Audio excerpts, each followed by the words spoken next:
Mám tu další dnešní vítězku Veroniku Smolkovou. Verčo, speciální nástup, rychlý ukončení. Jak jsi to užila?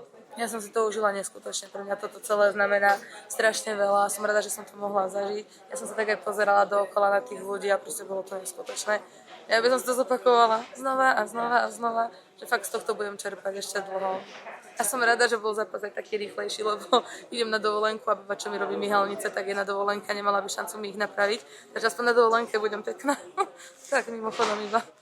Ten speciální nástup, měla jsi Kellyho jako nástupovku. Byl to celkem dlouhý nástup, jak jsi to užila? Ja som sa bála, že utečiem dopredu, bo ja väčšinou vždycky idem rýchlo, nech to už mám za sebou. Ale teraz ja som rada, že s tým súhlasil. Takže pre mňa to bolo, teraz to bolo v pohode, že som šla tak pomaly. Tak to bolo neskutočné, že som nastupovala s Kalinou, že ja tomu ešte neverím. Takže super. Tobě se měnila soupeřka na poslední chvíli vlastně. Co bys, překvapila tě vlastně něčím?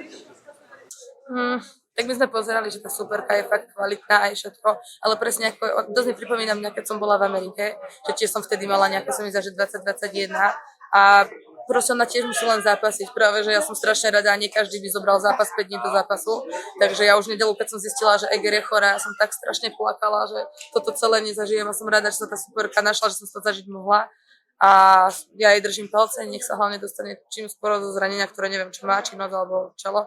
Na čelo, to sa rýchlejšie zahojí, ale ja sa teším na ten zápas Eger, keď bude. Čo bude, dúfam. No chcem ho, jasného, že chcem. Ja som jej aj písala, že nech sa uzdraví, že ten zápas chcem. A kde ty zápasíš furt? Tak Ostrava nebo kde? No neviem, čo je vo februári, ale tam by som chcela byť.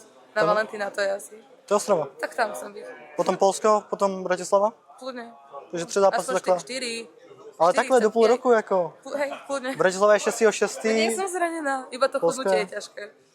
To sa mi nechcelo. Ale tak budem musieť. A co ten pás? Ty jsi jednička, já si myslím, že ten pás by tobě slušel. Ešte nie, tak za rok. 4-5 zápasov ešte. Takže příští rok se čekáme v Outu Aréně titulách. Tak presne o rok, no kľudne, možno áno, možno nie. Jak som zápasiť, ja fakt potrebujem zápasiť čo najviac, jak som proste tie skúsenosti, robiť výkony a až keď budem ja cítiť, že to zaslúžim a budem mať 9-10-0 bez... A už som čakala, že dobre som mimo. A keď budem mať 9-10-0 bez prehry, až vtedy si poviem, že to zaslúžim. Ešte teraz si nezaslúžim titul.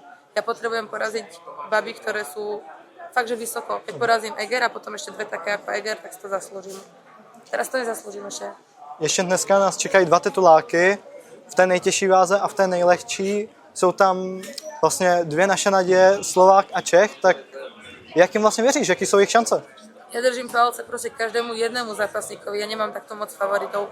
Proste ja hlavne nech, ako tak, aby nemal nikto zranenie a proste nech urobia dobré výkony. Ja hlavne obdivujem chalanov 57, že tú váhu spravia. Ja to neviem spraviť, nechápem, jak to spravia oni. Akože viem to spraviť, ale je to ťažké. Ja hlavne nech sú tie zápasy atraktívne, nech to ľudí baví a ja sa teším, že sa idem prezliecť a idem to všetko pozerať. OK, tak aj ti ďakujem a gratulujem. Ďakujem. Ďakujem krásne a ja. A už asi